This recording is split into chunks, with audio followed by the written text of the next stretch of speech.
Hello guys, ഇവിടെ തൊട്ടടുത്തുള്ള Indian മാർക്കറ്റിലേക്ക് പോയ ദിവസമാണ് കേട്ടോ. എന്ന് കുറേ വായി നോക്കി, നല്ല രസമുണ്ടായിരുന്നു.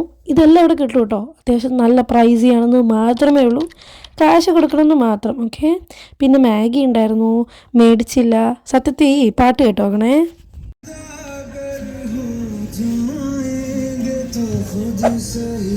ഇവിടെ മെയിൻലി ഇവളുടെ വൈബ് ഇതാണ്. പിന്നെ മാംഗോ ഇവിടെ വെരി എക്സ്പെൻസീവ്. ലിറ്റിൽ ഹാർട്ട്സ് വീണ്ടും വായി നോക്കണം, എന്നാലല്ലേ നിക്കർ കീറൂ. എന്താണേലും അതൊക്കെ കഴിഞ്ഞിട്ട് നല്ല ഡ്രിങ്ക്സ് ഉണ്ടായിരുന്നു, വെജീസ്. ഇതൊന്നും ഞാൻ കഴിക്കാറില്ല. അത് കഴിഞ്ഞിട്ട് നടന്ന് ഇതിലൊന്നും സത്യം ഞാൻ മേടിക്കാനല്ല വന്നത്. ആകെ മേടിക്കാൻ വന്ന ഈ സാധനമാണ്. നിങ്ങൾ എൻ്റെ ക്യാമറ സ്കിൽസ് കാണാതെ പോകരുത്. പിന്നെ ഇതെല്ലാം നമ്മുടെ ഇന്ത്യയിൽ കിടക്കുന്ന എല്ലാ സാധനങ്ങളും ഇവിടെ ഉണ്ട് കേട്ടോ. ഈ പാസ് കഴിച്ചിട്ടുള്ളവരുണ്ടെങ്കിൽ പ്ലീസ് കമൻറ്റ്. അതിനുശേഷം നിക്കർ കീറി, സോ ഇരുന്ന് തീർത്തു.